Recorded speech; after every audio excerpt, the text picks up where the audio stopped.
Everyone hits a bump in the road. What do you do with it? Be inspired as we explore the ways people experience, navigate, and manage the ups and downs and twists and turns in this road trip called life. Welcome to another episode of Bump in the Road. The basic podcast is always free. We also have a premium subscription called Bump 2 that lets you listen in on extended behind-the-scenes conversations with our guests. Check it out at www.bumpintheroad.us. What happens when a love of fashion meets breast cancer? Tracy Stewart has pivoted her professional life into one of art and service as she designs, assembles, and creates fashions for women who have chosen to go flat. Come listen in and find out how Tracy has transformed her life and that of others. Hi, Tracy. Welcome to Bump in the Road. If you would, give our listeners a little bit of background on your story. Yeah, for sure. So I was diagnosed with stage 3 breast cancer when I was 36 years old, so in 2007. And I went through the full gamut of treatment. I had chemotherapy and radiation. I had a mastectomy. And then I opted for reconstruction with implants. And sort of at the end of that, I had my implants in for about 5 years. And after 5 years, my implants were really bothering me. And so I had them removed. And fast forward to now, where I run a styling and clothing business for women who have gone through mastectomy. And most of the women that I work with have decided to go flat. So I try and bring women to a point where they can feel beautiful and happy with their bodies in their clothing, because often it's very difficult for women who present flat, so don't use prosthetics or any forms when they're dressing, to find clothing that is sexy and fun and makes them feel really good, just because most clothing is designed for breasted women. And so I do try and curate clothing that is for women who present flat, such as I do. So that's kind of in a nutshell. Well, what are some of the tricks with clothing? Well, I think it depends on the woman or on the person, because some women, they are not shy about being flat, and some women want to be a little bit more modest. And so, there are some things that are, I guess, tips and tricks, like wearing patterns, wearing. A lot of women don't want to show their scars. So often, deep armholes aren't something that women in that situation want to have in their clothing, because it shows the side scars that sometimes are a result of surgery. Wearing, ruffles, which isn't really my thing, but some women like it. Asymmetrical shapes often work really well.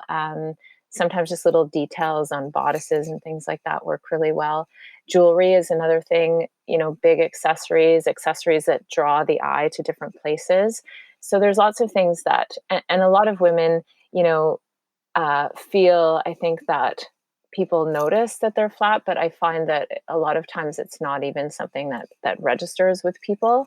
And so some of what I do too is just kind of like the styling sessions become not only talking about clothing, but talking about a lot of different things, like treatment and body image and how they're feeling about their surgery. Like, there's a lot of things that happen during styling sessions that aren't related at all to the clothing, which is it's really lovely. And I feel like the connection that I have with these women is really quite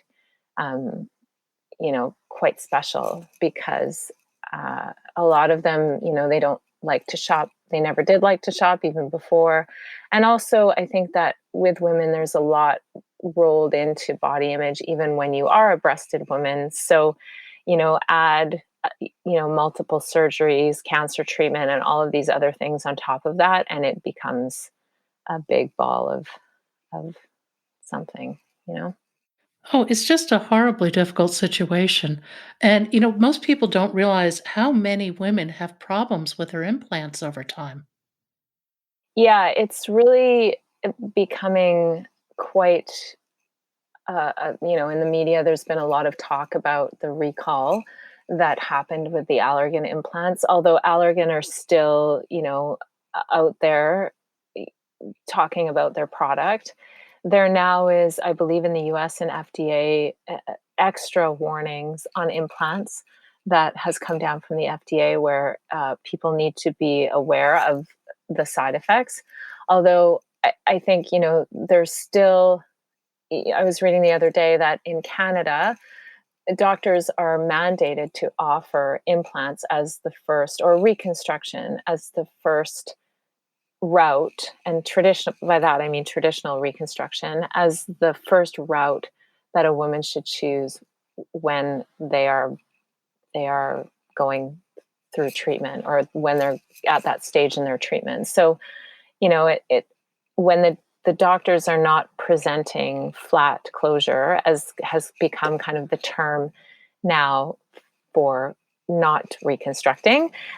When doctors aren't presenting it properly, or they're not presenting it at all, or women really do need to push for that kind of surgery, it's it becomes even more difficult, because there's obviously been problems with implants, and now it's um, you know now it's not being brought to the forefront by the medical profession too. So there's a lot going on there. Maybe more than I can talk about in this interview. What are some of the side effects that come up? Oh, well, um, one of the things that I had was just overall inflammation. So, and I now have fibromyalgia. I do not know, or as they call it, CFS-ME, so chronic fatigue syndrome. I don't actually know if it was directly related to my implants, but it's causation correlation. What was the result of that, of me having those for 5 years? Implants can also, they can flip. So, if you have an implant in your breast, it can actually flip over. They can encapsulate, where the scar tissue grows around the implant, and then the implant squishes, and it can basically become deformed, like it doesn't look like an implant anymore. People have reported, digestive issues. There's all sorts of things that are kind of autoimmune things that have been reported, that there is now a recognition of breast implant illness, which is a litany of symptoms that can happen that are autoimmune or immuno related with the implants. And a lot of doctors don't recognize that that actually exists, although it's becoming more and more that it is something that is being acknowledged by the medical community. So, um, there's a lot that can fatigue, um, that can happen when you have implants. And there is actually a group on Facebook it's breast implant illness, that was started by a woman who, uh, you know, had her implants removed because she had breast implant illness. And she has been quite an advocate, just trying to get it recognized in the medical community as something that has to be on people's radar, because so many women are being affected by it. And not just women who have had breast cancer, women who have had implants for cosmetic reasons beyond a breast reconstruction from a cancer diagnosis. There has to be more education around, not only for well, there has to be more education around, and more awareness around the options for reconstruction. So I know that, I think I'd said that the FDA has put bigger warnings on implant boxes because of the recall from Allergan that happened a few years ago.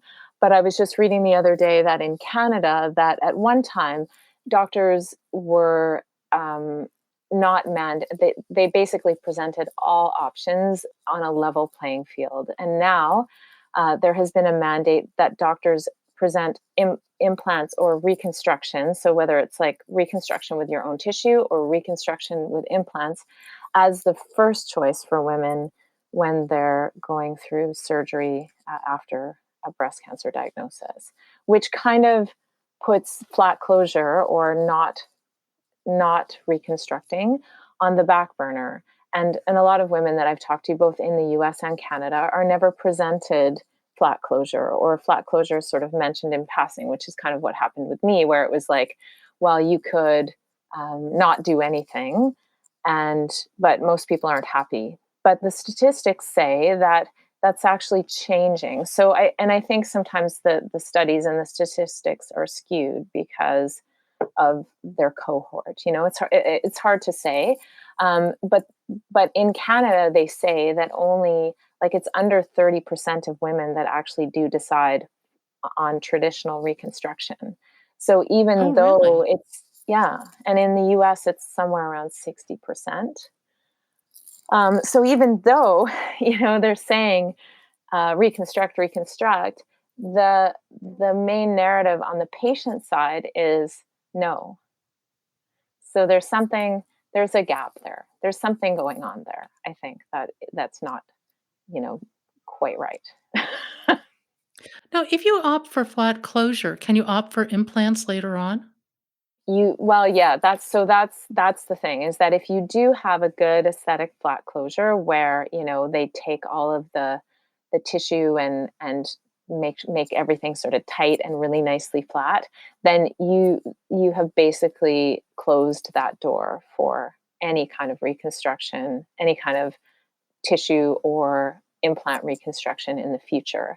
And sometimes what happens with women is that, and this is something that in the community, in the flat advocacy community, has been talked about, is there's something called flat denial, where what they do is like a skin sparing, or they don't do a nice flat closure because, well, you'll want reconstruction later. So women are left, and I can send you pictures if you want, but women are left with really terribly aesthetically unpleasing results because their surgeon won't do a good flat closure. And I have seen this in the community. I've seen people with really unfortunate, where there's a lot of skin and rolls and things that are left because their surgeon is basically like, no, eventually you're going to want reconstruction, so we're going to leave this skin here. And it's so damaging for somebody to have to go through that, and it's not that uncommon that this happens either. So there's a lot of work to do, even though it's more, there's more advocacy and there's more people speaking out, but there's still a lot of work to do in terms of education on both sides. Well, and I think part of the education has to be the side effect issue. I know numerous women who have been through a lot of surgery because they've had problems with implants. And the potential problems, because not everybody runs into them, but the potential problems are something that are seldom discussed, I would guess, as you're looking at this incredibly important decision. Yeah, absolutely. Like, I think they really do. The surgeons do try and minimize the side effects and also the problems that can happen. And you can, with implants, and also with tissue reconstruction. I mean, that's even a bigger surgery, and it's a 12-hour surgery. When they do like a deep flap or a tram flap or a lat flap, like, those are really, really intensive microsurgeries. The implant surgery is a little bit less, and the flat closure is even less. I mean, it's the easiest of all. But implants they can get infected, they can move around. They can rupture. There's a lot of things that can happen, and then there's also the potential of breast implant illness, which is not necessarily being acknowledged by the entire medical community, but it's becoming.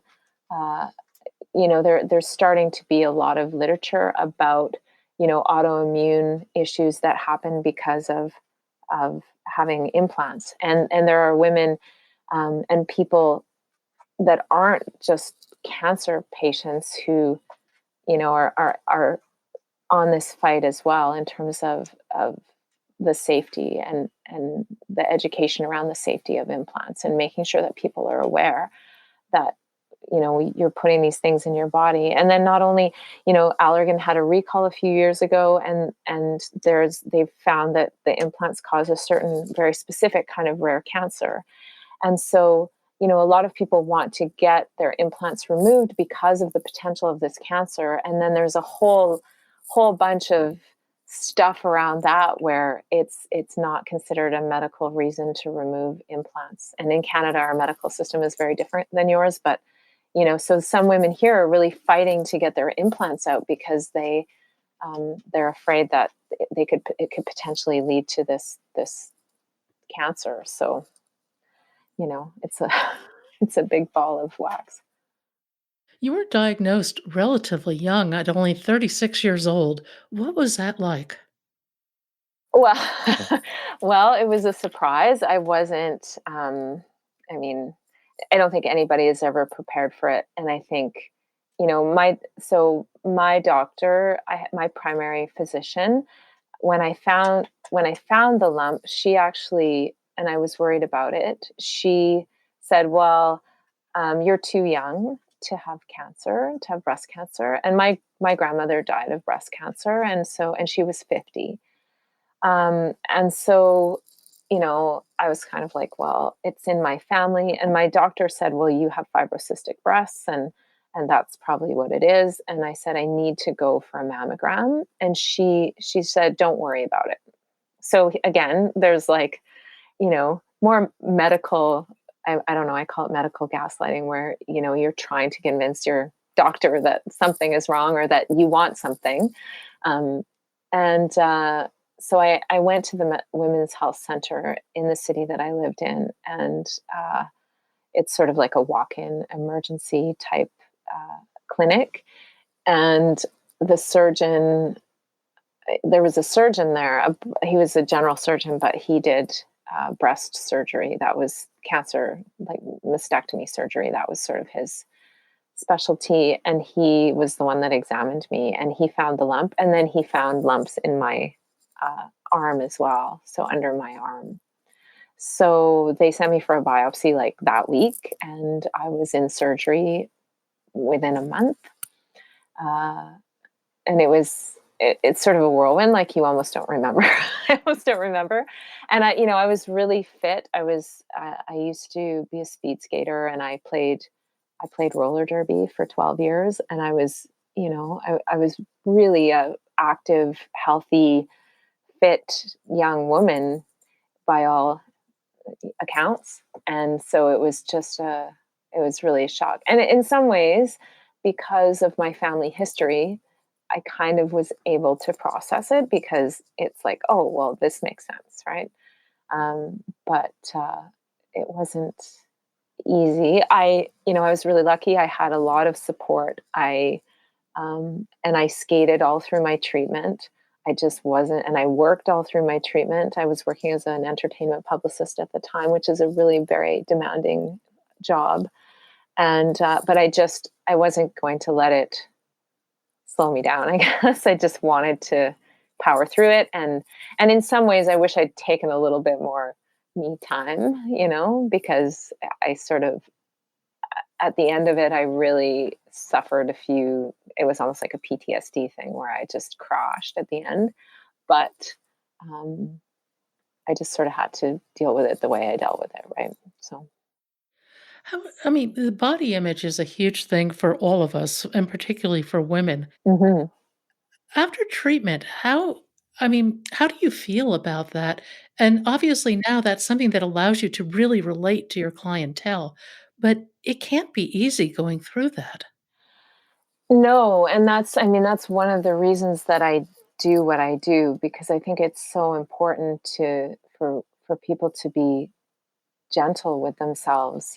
Cancer really, women have body image issues even without cancer, we live in a culture that doesn't really let women, um, and people really be uh, be there, like be themselves in a way. It's there's so much external pressure to be a certain way, look a certain way, eat a certain way, dress a certain way.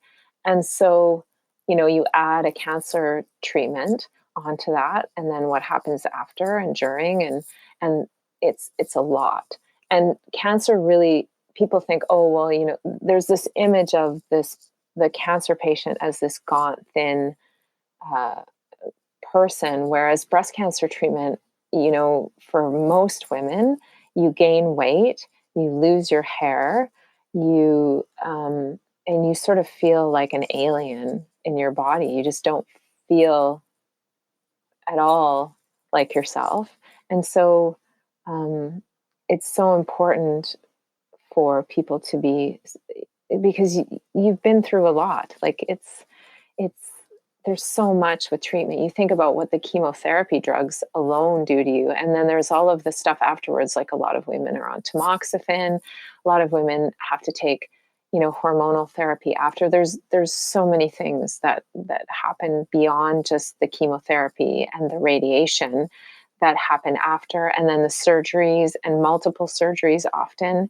And so all of those things, you're putting chemicals into your body, you're being cut open, you're losing your hair, like there it's you're ravaged really at the end of it. And so i I really feel that what I provide for people is just a place to talk about that, and also for them to just try and feel better. And I know it seems like, oh well, clothing, like fashion, it's so sort of shallow, but it's I think clothing can really make you feel differently about yourself. If I had one client who, she said to me, she's like, I don't like shopping. I've never liked shopping. And now, since my diagnosis, I just walk around in sweatpants and I just don't feel good and it has to stop.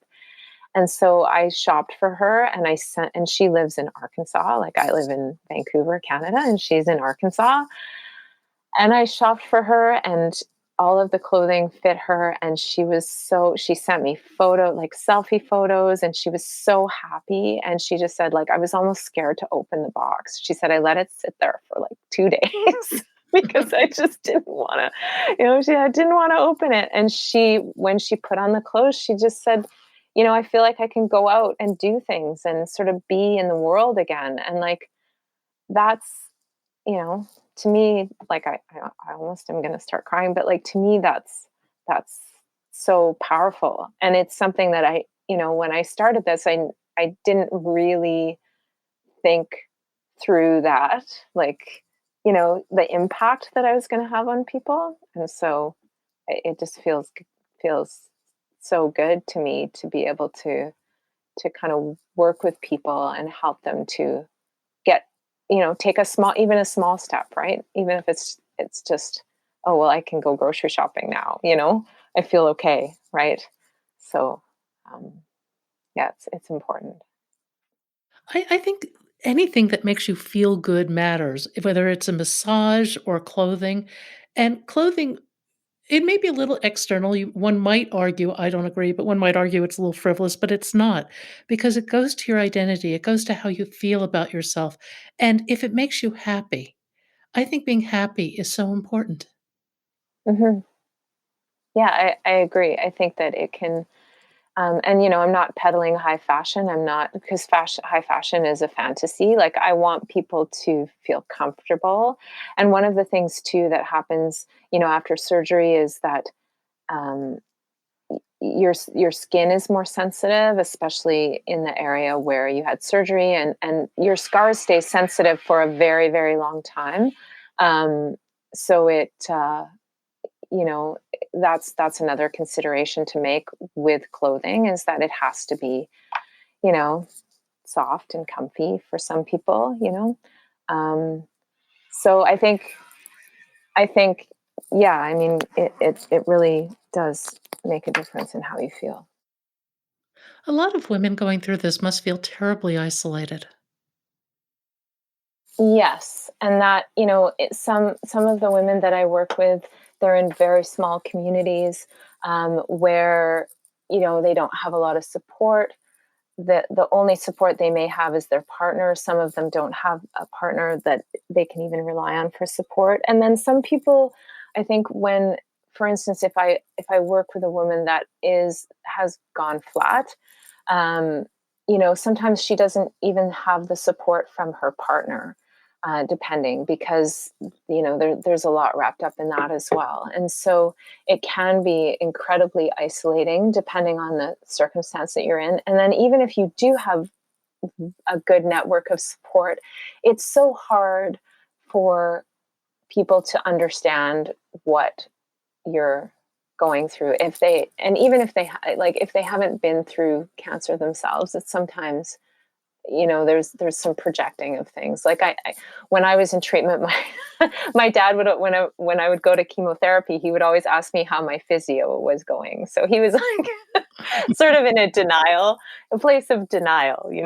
and my mom, she just couldn't she just couldn't talk to me. Like, she really didn't want to be involved in the treatment, because she was when my grandmother was diagnosed, my mom was kind of we were living at my grandparents, and I was a baby, and my mom was the one that was home with my grandmother. So she, was really involved in that, and I think she just didn't want to see what I was going through. Like, she wanted to stay kind of arm's length from it. So I think that it's difficult for people to relate to what's happening, and they kind of project their own how they would react if they were diagnosed onto other people, and that's fine. I mean, I think it's just human nature. But yeah, you can be very isolated, and so I, when I do a virtual session, that person may not have anybody to talk to about what they're going through, um, if they're in that, especially if they're in a small town. And sometimes there's a lot of judgment. Like, if somebody doesn't get reconstructed, I've heard of women being called out, and being bullied because somebody has noticed their flat chest. So the world is a difficult place, right? It is a difficult place, and there's so much stigma with so many types of cancer, and it really I don't know how to change that. Education, perhaps, maybe just opening your heart to people a little bit, but the stigmas really hurt. When you look back at all this, was there a turning point for you, or was it more of a gradual movement past the cancer experience? Oh, um, I think, when I was in treatment, um, I was really not wanting to be the cancer kid. I didn't want it to define me. Um, and I find it interesting that now that I'm doing what I'm doing, it's sort of that experience is part of my business. um, so I think the acceptance for me came almost when I think I moved past it when I started my business. It's kind of the backwards irony of it, right? But it was it was sort of then that I could just kind of say, "Oh yeah, okay, now I have the capacity to deal with, or um, to give back to other people." So maybe that was my defining moment. I think I never really, it never really defined my life, where I was just like, well, I'm just going on. And I was never shy to talk about it. I've never been shy to talk about it. If somebody asked me about it, I'm very open about what I went through, and how I came through it, and all of that, and the surgeries and the treatments and everything that I had. But um, I yeah, I don't know if I ever really accepted it It's like, I'm just me. It doesn't matter. I didn't, I'm just going to do what I do. I'm going to work and play roller derby during my cancer diagnosis. And I'm going to or during my treatment, and I'm just going to move on with my life. And, and then I think maybe 2 years ago is when I started this project. And I think that's when I kind of went, okay, now I've really come to terms with it, and I can just move past it, and then I can give back to other people. Because I think if you're in it, you can't necessarily always do that.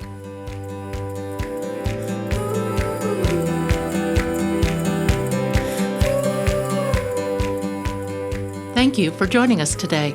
I hope you found something in today's podcast that inspires you along your own life's path, because sometimes a bump in the road is actually a portal into a more conscious and meaningful life. You can subscribe to our free podcast at www.bumpintheroad.us or become a premium member to hear the full conversation. Just go to www.bumpintheroad.us for more information and to sign up.